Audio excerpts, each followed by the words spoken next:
Hello, everyone, and welcome back to our fourth and final BFA Gallery Talks. We're so excited tonight to hear from Reality Jigsaw and Trisolini Gallery.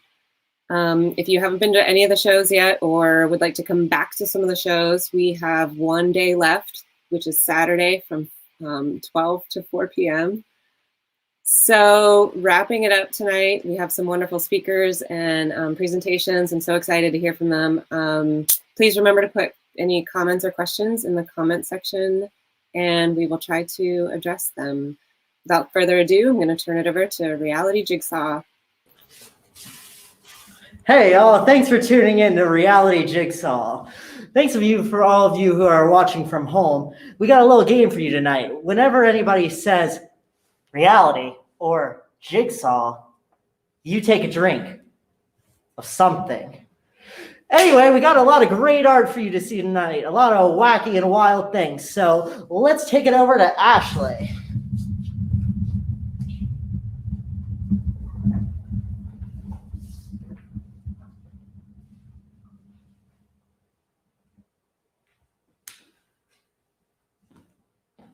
And Ashley, go.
I apologize, everyone. I understand that you are not hearing Ashley's audio. I am playing through a movie, and I'm not entirely certain how I messed up the audio. So bear with me one moment while I try and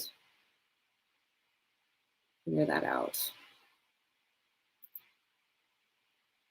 Oh dear. I apologize. Thought we had everything worked out.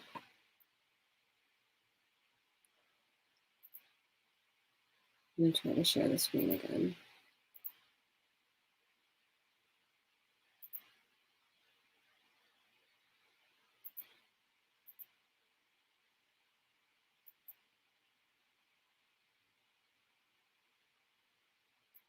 Experienced tragedy have suffered enough. There shouldn't be outcasts in fear of contagion. No one wants to face the fact that bad things can happen to them too, but that's exactly what we need to do. Thank you all for listening. I will now move you on to our next presenter. So are you still not hearing, or if anybody would post really quickly? It's working now. Okay, so I think I have to be in the stream. I'm going to play it one more time. I apologize, everybody, for that. I'm going to play Ashley's piece again because it's really good.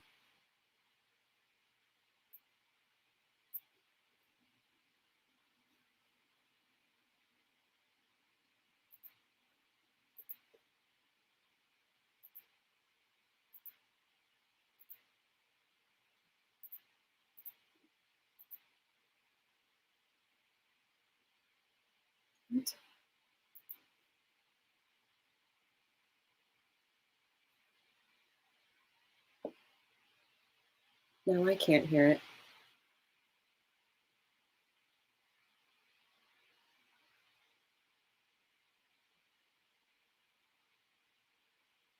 Is this playing correctly now?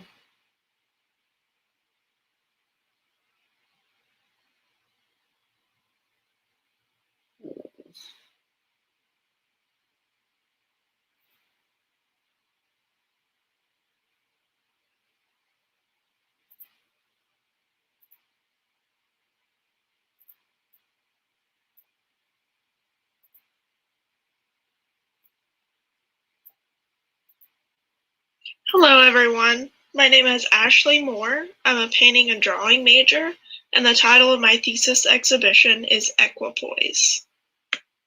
Throughout my college career, I've experimented with the concepts of death, ritual, and symbolism in my work. But nothing left me completely satisfied in expressing all the things I needed to say. In 2019, I received my first tarot deck, and I became completely fascinated with their function.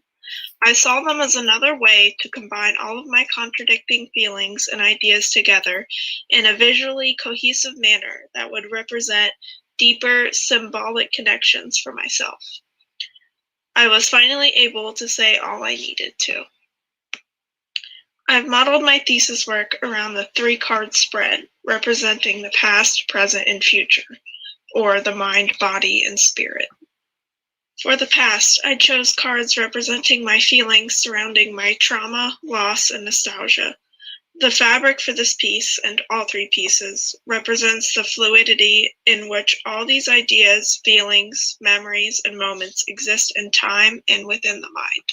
The beating seen here represents smaller, fainter memories or moments. All these things, big and small, lead me to my present self.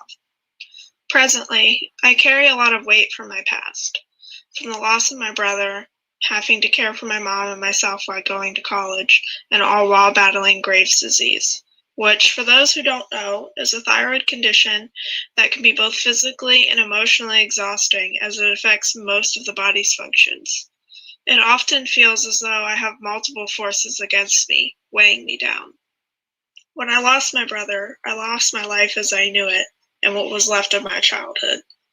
Years later, living past the age of my older sibling felt surreal. I lost the years that many refer to as the best years of one's life to grief and the responsibility of working full-time, attending school full-time, and caring for my mom. In this piece, I dressed myself in my brother's funerary attire, surrounded by moments past, engulfed in a funerary pillow. The old me disappearing, running out of time to make this life count. This leads me into the future. For this piece, I chose cards representing my greatest hopes and fears for the future, expressing the things I strongly desire to accomplish and the fear of not succeeding. I've learned a great deal both technically and emotionally through this project, and I hope that my work will serve as a conversation starter. I hope my work will shed light on the silent battles we all face to reach a greater understanding of one another. I want to remove the stigma and discomfort that surrounds difficult topics so that we can feel comfortable reaching out to those in need. Those who've experienced tragedy have suffered enough. There shouldn't be outcasts in fear of contagion. No one wants to face the fact that bad things can happen to them too, but that's exactly what we need to do. Thank you all for listening. I will now move you on to our next presenter.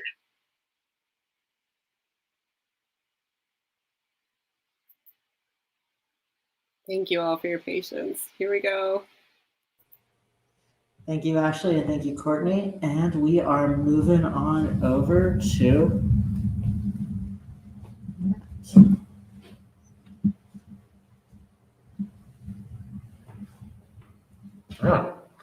Hi. I'm Matthew Laskin, and this is my comic, Shadewalker.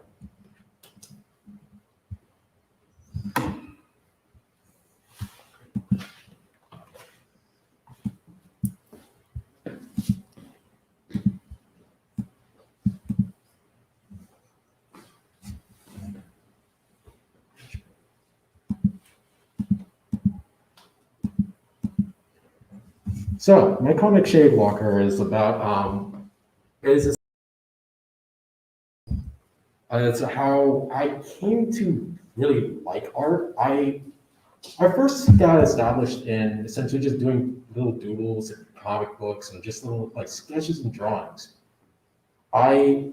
It's eventually got into developing more full comics and more detailed artworks as I essentially tried to establish these individuals or other people that do not exist, but exist in these worlds that are beyond our own. The reason why I'm so into comics and why I really like to make them is because I have a disorder which causes my reality to be shifted.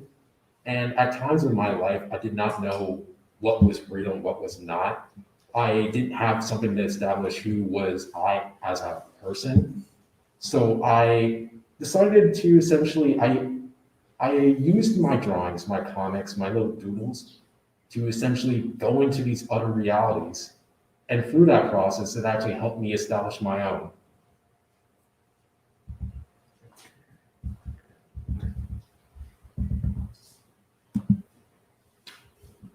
So a little bit about my process with making comics is I do a lot of hand-drawn stuff first on just regular printer paper, and then I start translating it into digitalized, fully complete works.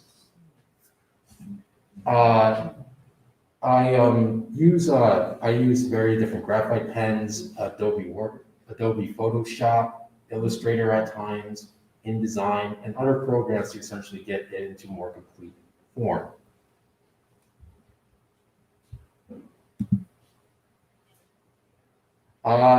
Another thing that really drew me into comics was the action that you can get into some of the drawings. So in these slides, you can see that I did some action scenes with the main character beating up some thugs who are chasing after him, and one where he's essentially ambushing the thugs that is detailed within the story.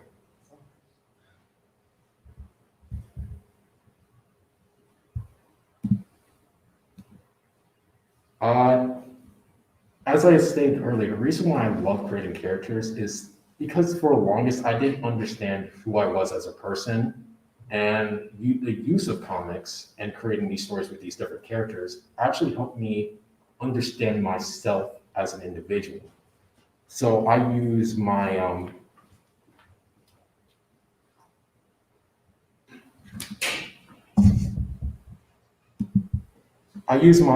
my sense of comedy throughout the dialogue. I use them interacting with each other to create more solidified and sympathetic characters.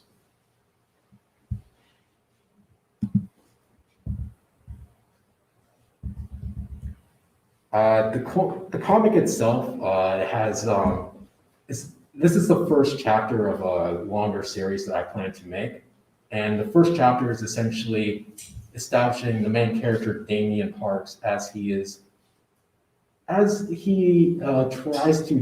tries to steal some documents from a local gang. This event actually causes him to get in a little bit of trouble, and for the most of the comic, it's essentially it's a flashback to how he got to this point.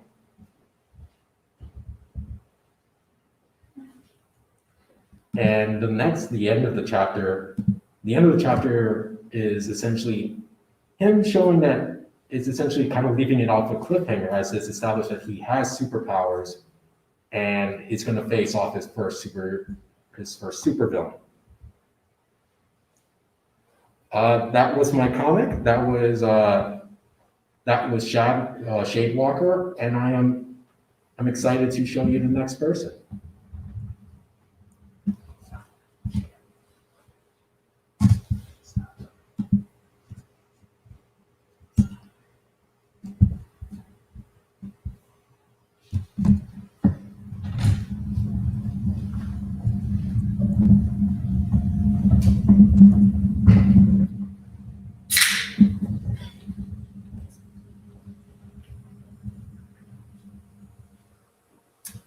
What's good, everybody? I'm Kai Greenberg. I am the artist, the director, and creator of an ice cold Sprite. It's a little bit more lukewarm, but it's cool. So yeah, I'm a photography and integrated media student, and this is my story. It started off as kind of just a stoner comedy about three friends going throughout their junior year of college, getting into shenanigans and whatnot, but I think it's grown into something a lot more since then.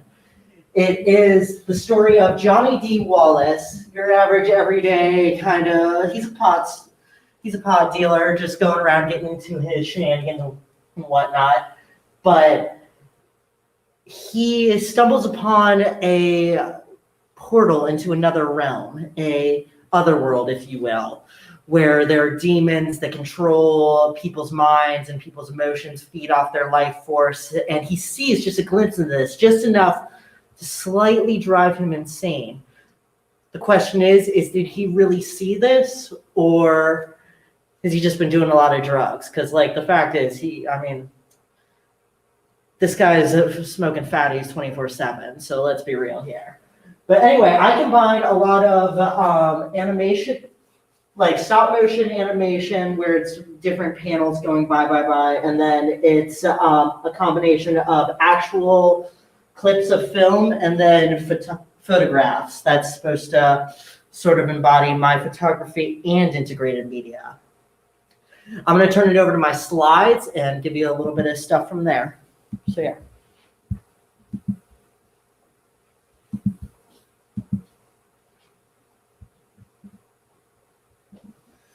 So here's my postcard for an ice cold Sprite, or a rebel named Johnny D. Wallace, if you will. And I think this actually speaks a great deal to the story. It's a mix between Johnny's just everyday life and a sense of cosmic dread, where there's this creature named Sable the Spider Witch who is constantly following him and has implanted herself into his mind. I would be remiss if I didn't talk a bit about my inspirations. I've grown up listening to audiobooks, reading comic books, and being fascinated with provocative animation and horror stories. On your top left here, we've got a scene from A Dance with Dragons by George R.R. Martin. That's the 5th book in the Game of Thrones series, one of my favorite books. And I take a lot of lore and great, vast characters moving throughout a world to that. To the right is a scene from Hellblazer. That's John Constantine, Dark Sorcerer, and then under him is to the right is a scene from American Pop. American Pop is a fantastic animation done by Ralph Bakshi, someone who I take a lot of inspiration from. And to the left is H.P. Lovecraft, someone who is the king of cosmic horror, as you will. But moving on, we've got Johnny. Johnny D. Wallace, played by the very talented Cam Smith, is a junior in college. He is a film major who's just like trying to get through his life, do his everyday thing, but he sees a little bit more than he should. He loves peanut butter, ice cold Sprite, and just the little things of life, which actually says a lot about his character as you watch the film. If it weren't for those little things, and if it weren't for his friendships that he forms, then he would most certainly go crazy. Next character I'd like to talk about is Abby. Abby was played by Regan Bramlish, and she is Johnny's roommate / best friend, drummer in the band Katie's Vandals, which is a joke in the movie because there is nobody in the band named Katie. They just are called that because it sounds cool. But of course, Kurt has different reasons for it. She's also obsessed with Kelly Clarkson, so do not diss Kelly to this girl. That's what I'm saying. We've got Kurt here. Kurt is the lead singer of Katie's Vandals, and he is Johnny's roommate and is just a cool guy altogether. He has a big crush on this character named Eddie, who will be more prominently seen in the second episode of An Ice Cold Sprite, which will be online soon, but is mentioned in the first. Going on next, really the two main things driving this movie is this idea of it being a stoner comedy, this just friends getting high, being dumb, being just young people and stuff, versus this terrifying demon that has trapped people in a web of misery and feeds on their most uncomfortable and most devastating moments, just replaying that over and over again until their life force is spent. The only person who really seems to understand this is one of my favorite characters from the movie, Mojo the Mouse. Mojo is this crazy little guy who just is constantly doing speed and is a little too messed up most times, but he really actually knows what's going on. He has seen the Spider Woman. He has seen the future. He knows what's going to happen. And he is able to warn Johnny. Most people wouldn't understand what Mojo's talking about, but Johnny actually gets a glimpse of that and is in some ways warned of what's to come if he chooses to accept Mojo's reality.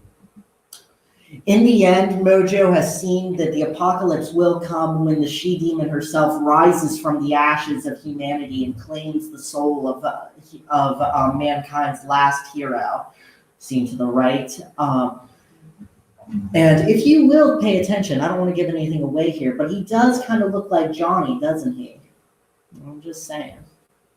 So this is Sable, the spider demon. Sable is a main focal point to my film, and I find her just very fascinating. I can't wait to elaborate on her more, but it's really her relationship with the characters. Though she has no speaking lines, she impacts the plot greatly.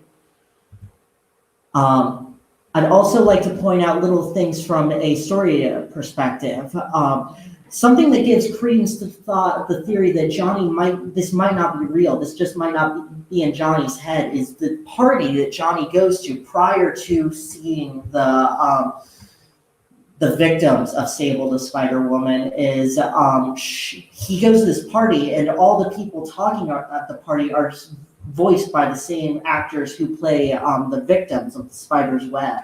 So this could have been something that Johnny fully fabricated in his own head. Also, it must be said that he did have an acid trip the night before, and Mojo's been on a lot of drugs as well. So who knows really what's going on?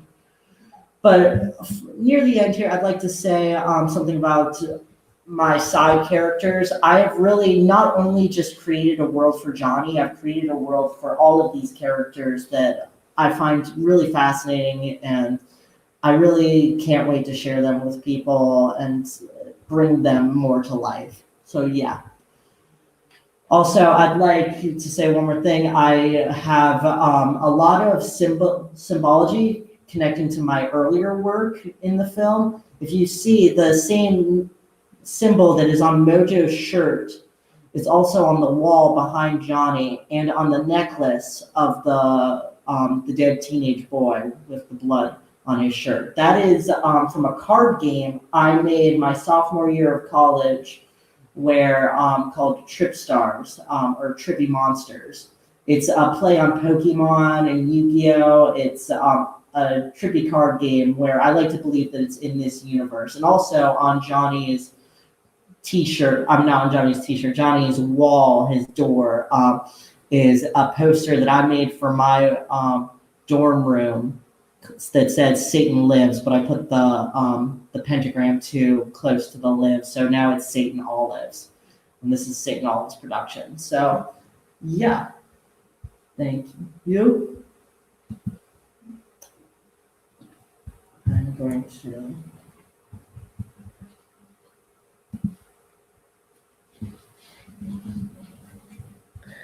So thank you very much for watching. This is Johnny and Mojo having their convo, having a little smoke sesh, and the main takeaway from all of this is Jesus was gay. Thank you, ladies and gentlemen. Have a good night.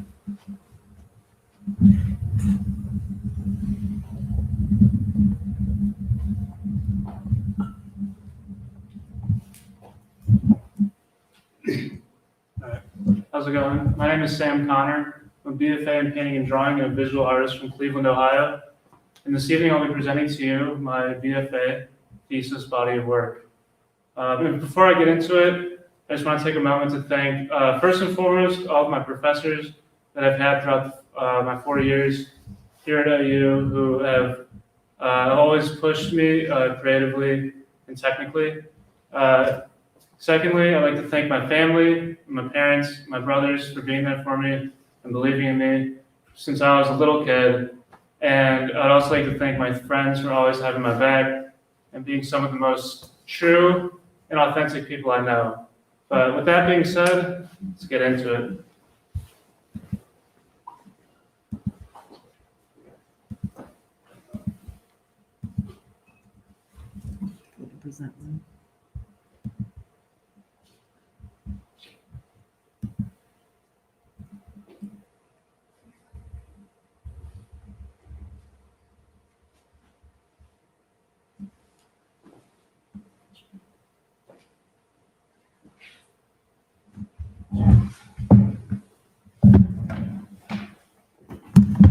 Okay, sorry about that.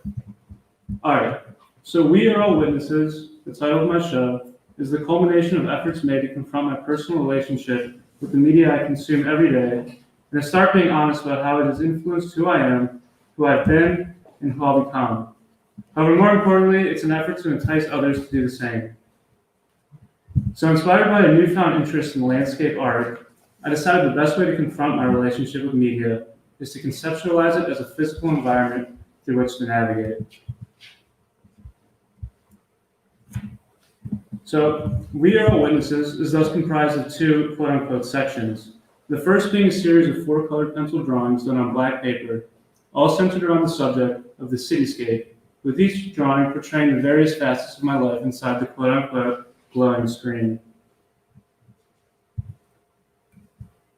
Essentially, this series of drawings begs the question: if a city were to be constructed using your digital footprint as its blueprint, what would it look like?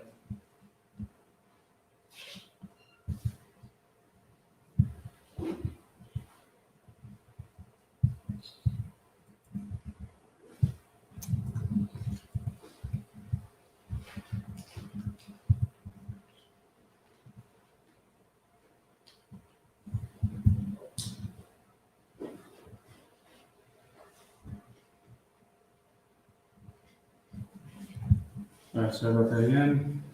Okay, so some of the methods I chose to attempt to answer this question include paying special attention to visual elements such as geometry, texture, cultural references, and color. And the first visual element I'll discuss is the manipulation of geometry.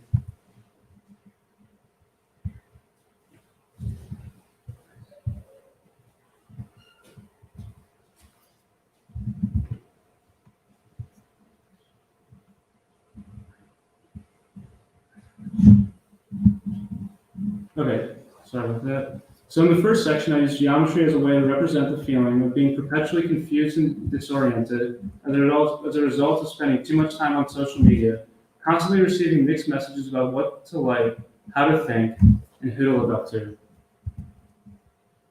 For example, throughout these drawings I've incorporated harsh and conflicting angles, often to lead the viewer's eyes through a sporadic path around each composition, all of this alluding to the perpetual bombardment of inconsistent messages and how difficult it can be to make sense of it all. Additionally, each drawing at its core is a simple study in two-point perspective. However, through overlaying different perspectives on top of the two-point perspective, often situating them in juxtaposition with each other, I attempt to create spaces within the cityscape that would not make sense in reality. Now, this can take the form of hollow nooks and crannies, as you see here, as well as passageways and doorways that lead essentially to nowhere. Both of these methods are employed to more or less trap the viewer inside the labyrinth that is their media city. Texture is the next principal element observed throughout these drawings. For one, I incorporate both gritty, weathered textures, as well as sleek and shiny textures in each cityscape, often situated in conflict with each other. The gritty textures, sometimes accompanied with graffiti, symbolize how weathered and jaded I feel from being exposed to so much content throughout the years, as well as what it feels like trying to navigate through the toxicity of today's media landscape. The sleek and shiny textures, on the other hand, symbolize the gratification economy of media. That is, the glamorous lifestyles we are constantly exposed to on platforms such as Instagram. Now, when these textures are put to battle with each other within each cityscape, I'm essentially expressing how tired I am of being sold the lie that my own self-worth is driven by where I stand in relation to the media's quote-unquote influencer class.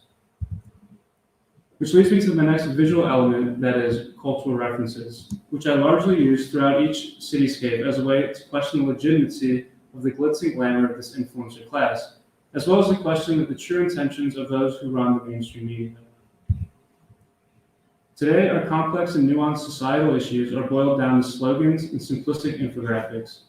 In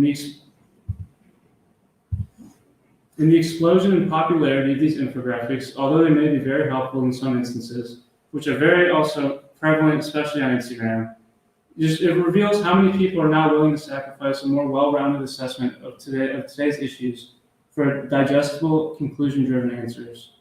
Media outlets know that exploiting people's fears and emotions is a great way to get those clicks. And if that results in a more divided nation, so be it. They keep making money, and we become increasingly vulnerable to being misled. Lastly, color is employed to convey the dreamlike trance the overconsumption of media can put you in. For example, highly saturated color palettes are used, and colors and color gradients are assorted to try and almost overwhelm the viewer into submission, to more or less replicate for the viewer how my brain feels on hour 3 of mindlessly scrolling through Instagram or YouTube, where I find myself so sucked into the content I'm consuming, it becomes almost impossible to take a step back and realize how it's affecting me. Which leads me to the second part of We Are All Witnesses, which consists of 2 larger scale paintings, both oil on canvas, this time centered around the subject of the natural landscape. So instead of continuing the exploration of my personal relationship with the media as seen in the first section, these 2 paintings instead serve the more important purpose, that is to entice the viewer to explore their relationships. So to do this, I started thinking about types of natural terrain, I started thinking about which types of natural terrain are best suited to demonstrate what can happen to you, or what can happen when the media you consume, starts consuming you. I thought, how can the natural world take on the form of the more nefarious qualities of the media, such as its entrenching nature, its feedback loops, and its echo chambers of thought? I decided thus to work with the concept of canyons or natural gorges. For one, it felt logical to work with this method because canyons themselves are natural entrenchments. So it became the best way, in my mind, to symbolize the aforementioned entrenching nature of the media today.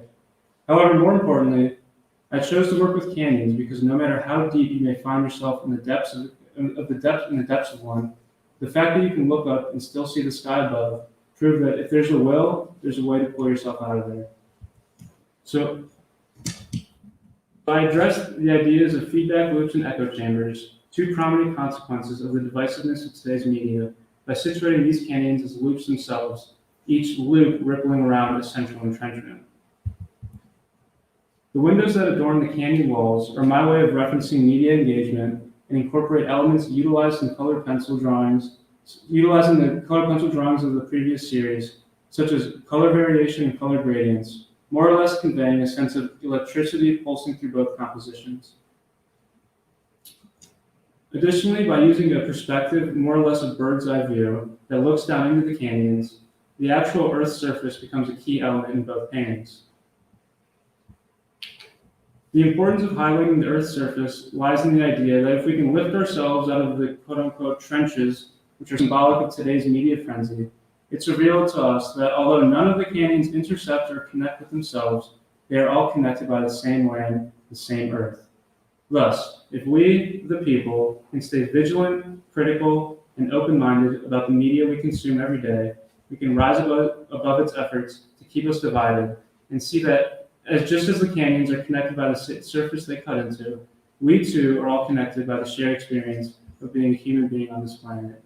For the love of God, if my show does nothing else for you, I hope that it can accomplish this, which is proving that we do have what it takes to work out our differences constructively. Thank you for listening. Thank you for putting up with the technical difficulties. It means the world to me. And without further ado, we'll bring you to our next artist.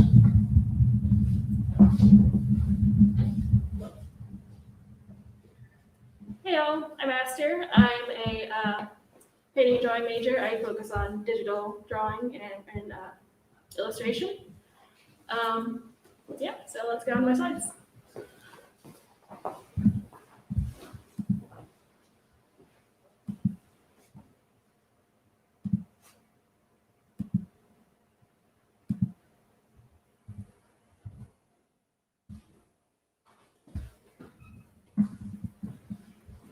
All right, so I focus on digital art mostly because it's what I've been around my entire life. I've always been on the internet. I've always been talking to people about their characters and my characters and all sorts of things. So what I wanted to focus on in my thesis was creating lived-in areas and sort of like an environment for my characters to live in. So the importance of my thesis is focusing on that environment and how my characters interact in it and how they kind of interact with each other. And so it follows a specific group of friends and the different cliques that they're in and how they fit into the world. So what I'm interested in most is character design. So I want to know how the character looks, how they act, how the little pieces of them fit into how they fit into what they like. So they'll have different accessories and things and stuff like that.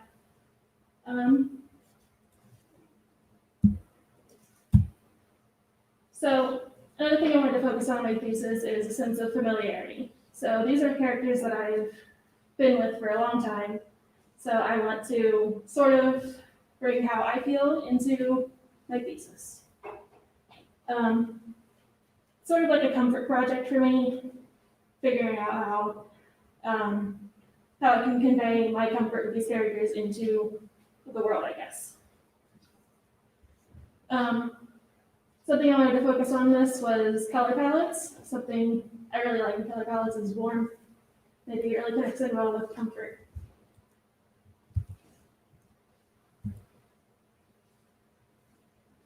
I kind of wanted to focus on the comfort aspect, the illustration, the backgrounds, and sort of like a storytelling aspect. I wanted to create spaces that you could explore visually along with the characters and basically create a sense of adventure. Throughout the year, my art's grown a lot, and I found out a lot of things about my process and how things work. And I kind of wanted to have this thesis as a way to explore how I've grown, how my characters have grown, and how I figured out things about myself. And that's about it. So Next, we have people corresponding from outside the gallery, so we'll go on to them.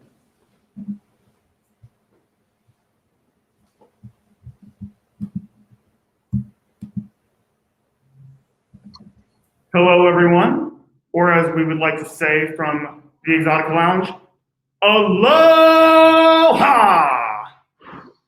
What I'm working with is the idea of Exotica and how it has grown from an ancient cultural art practice to a mid-century cultural phenomenon to a revival of that cultural tiki phenomenon that incorporates all of the above into one show that I am calling Exotica. And I have a presentation that I will share with everyone.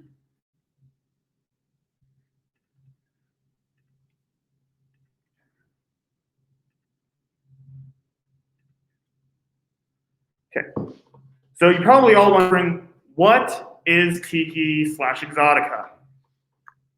Well, to answer that, we have to go back to 1933, Hollywood, California, and the nation had just come out of Prohibition when the godfather of Tiki, Don Beach, or Don the Beachcomber, opens his first bar, Don's Beachcomber. Don's bar was elaborately decorated with Polynesian artifacts and tropical pieces from Hollywood sets, which brought on a motto for the bar: if you can't get to paradise, I'll bring it to you. Even with the highly decorated bar, there was one thing that lured people in even more: the drinks. Don created a vast number of cocktails, or as he referred to them as rum rhapsodies, throughout his life, including the Cobra's Fang, Navy Grog, and most infamously, the Zombie. Jump to 1936, a bar owner by the name of Victor Bergeron pays a visit to Don the Beachcomber and becomes inspired to open his own variation of this tropical bar named Trader Vic's. By way of these two bars, Exotica, Tiki, and tropical escapism would flourish across the United States. Post-World War II, when servicemen returned from being stationed in the South Pacific, they brought back souvenirs and stories of their time there, which furthered the nation's interest with this tropical aesthetic introduced by Don Beach and Trader Vic.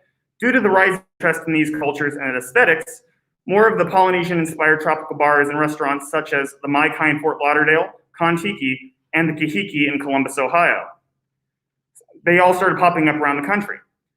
Movies and music started to reflect the new appreciation for the tropical and Polynesian aesthetics, which with movies such as South Pacific and Blue Hawaii gaining mainstream success alongside surf groups such as the Beach Boys, Dick Dale. This cultural phenomenon lasted through the 50s and late 60s, when fondness for the elaborate drinks and aesthetics started to fade as they were deemed as old and square by the children of the generation that watched the growth of Polynesian pop. As we crept into the 1970s, interest in the tropical aesthetic and everything from music and cocktails that came with it lay dormant for decades. By the late 1990s, the Polynesian pop movement of the mid-century had been majoritively forgotten and lost. It wasn't until punks and artists in California started finding pieces of this lost genre at thrift stores and swap meets that the Tiki revival would take place. Artists started to incorporate these aesthetics into their work,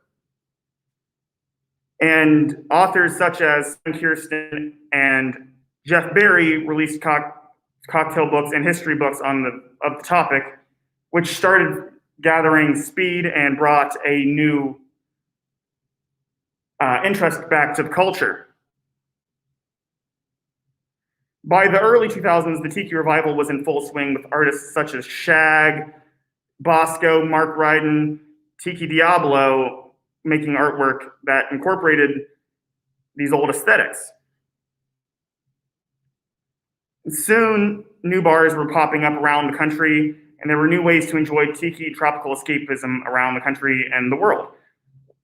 And now there are also multiple festivals being held, from Tiki Oasis in San Diego to Ohana at Lake George, New York, to the Hukilau held at the Mai Kai in Fort Lauderdale, as well as many other smaller festivals and gatherings in between. In modern years, conversation has been taking place on this complex relationship between appropriation and Tiki. In this conversation, it is important to admit that Tiki culture is in fact appropriation, but it is also important to identify the good and the bad pieces of that appropriation. The bad bits, in my mind, come from the luau section at your local party supply store and mega stores across America. The good bits come in form of artists, musicians, and bartenders paying homage and showing appreciation towards the original culture and artifacts while incorporating what Don Beach and Trader Vic's started. It is also important to note the origins of these pieces of culture that have influenced what is tiki today, such as the origin of the word tiki, which comes from the Maori word haitiki, which you see on the right side of the screen. And haitiki refers to an ornamental humanistic carving worn around the neck or large human figures carved in wood or other material. Though there is still much conversation to be had, it is important that it continues if we want to see the subculture of a subculture, inspired by a creation of Don Beach and Trader Vic to live and evolve far into the future. So now that we know what tiki is, let's get to Exotica here. I will take you on a virtual tour of the space. I hope you enjoy it.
Well, thank you all for sticking around through that. I will just breeze through these still images of the show as I talk about the work.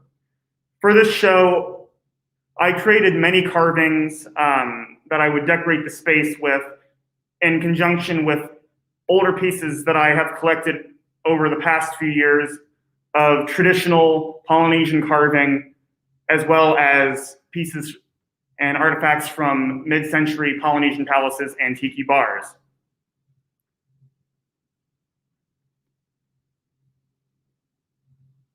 I started making these carvings because I'm a collector. That's what I do. And I couldn't really afford to buy the pieces that I wanted to buy. So I decided, hey, I'll make them. And it's gotten out of hand. I now have far too many. I was able to take over a space. And one of the things that I'm proud of in this show is working with actual Polynesian descended artists, such as the painting that's on the right-hand corner, bottom corner of the picture to the left. That is by my personal friend and Columbus-based artist, Ralph Walters. It depicts a Hawaiian lore of when Captain Cook tried to take over the Hawaiian Islands and the natives defeated him. There was a rumor that they ate him. They did not eat him. They merely boiled him so they could retrieve his bones, because ancient Hawaiians believed that bones were a sacred source of mana in the soul. Here's a picture of the menu that I have created for the show. Has some drinks to choose from on the middle portion. And then on the right-hand flap are some recipes for everyone to try at home, everyone that gets one of these, because I couldn't be in here serving these drinks myself because, COVID.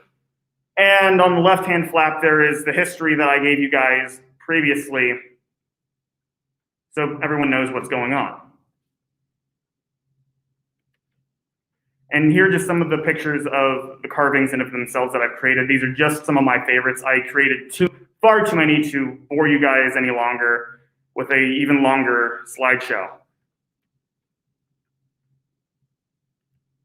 Many of my carvings are inspired by Rapa Nui carving from Easter Island of the Moai, as well as Papua New Guinea carvings from along the Sepik River.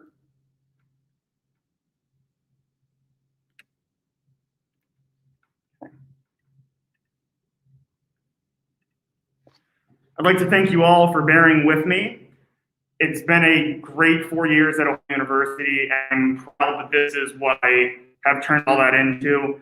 I just want to thank my professors that I've had over the last 4 years, from here, Chillicothe, Lancaster, Pickerington, and my family who's been so supportive, and everyone that's been so supportive this whole time, helping me get through this, giving me an insight and knowledge. So thank you all. And I will introduce the next artist, printmaker, Nicholas Gagliano. Thank you, Nick, and thank you everyone for sticking with us thus far. Cube 4, by the way, has never looked better. And to everyone out there, you've nearly made it to the end. Unfortunately, due to COVID concerns, I'm not there to share with you in person.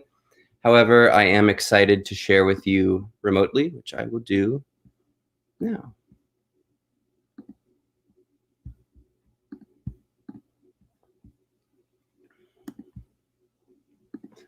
So I'm hoping everyone can see my screen at this point. My name is Nick. I'm a printmaker from Virginia. My time at Ohio University has been an interesting one. I started out studying biological science and real estate, and found myself studying printmaking and the Japanese language. My thesis exhibition is called Spit.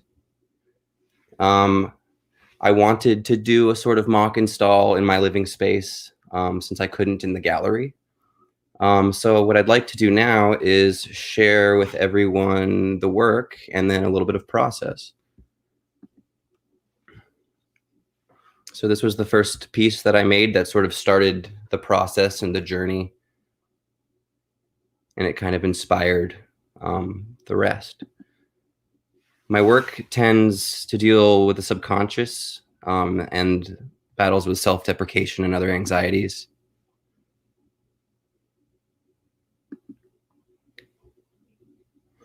And I'm hoping we can get the link to this website in the chat so that other people could see the work if you care to peruse the website.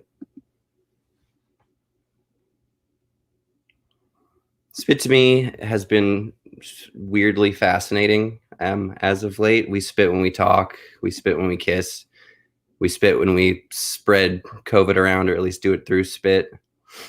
And it comes up a lot in my work, whether I intend for it to or not. Those were the pieces. And here's a little bit of the install that I was able to do.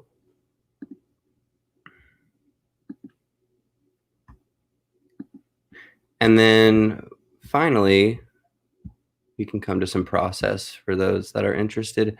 So typically my work starts out with a doodle or a sketch. Usually there isn't much thought put into these. It's sort of like a meditation.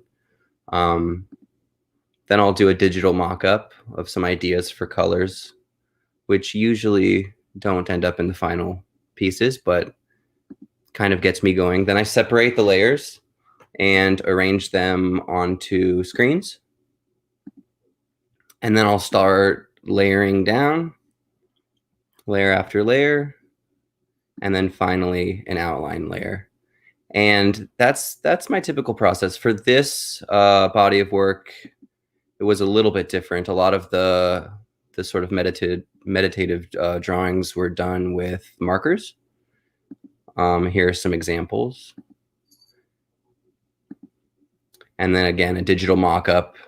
Typically at this point, usually take a picture and just get some ideas for colors.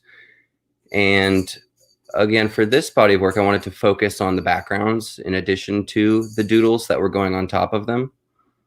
So I had some fun experimenting with layering colors. And again, you start layering the base layers and then finally an outline.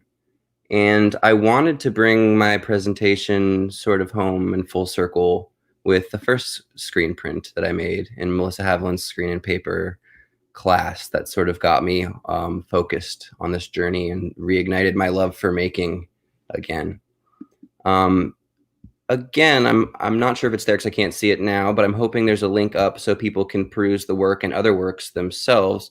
Just click on physical portfolio, and then you can see in full resolution the body of work. Another thing that I was interested in was adding translucency to the layers and trying to have backgrounds bleed through for texture on the skin and through the eyes, and really just an experiment with building layers and building colors and creating a body of work that is representative of the time during the pandemic. That is all I have for now. Thank you all so much for sticking with us if you made it this far. And thank you to Art Werger, Melissa Haviland, and especially Courtney for helping get it all together.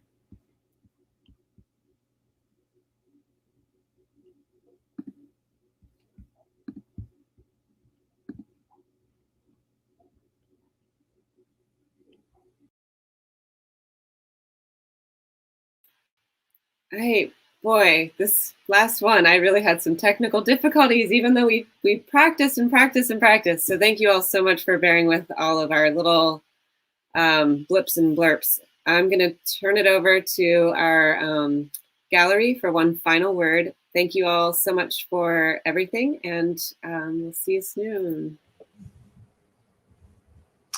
Thank you, everybody, to watching. We had a great time putting this together. We're all really proud of our work and really happy we could share it with you. So from all of us at Reality Jigsaw, rock and roll.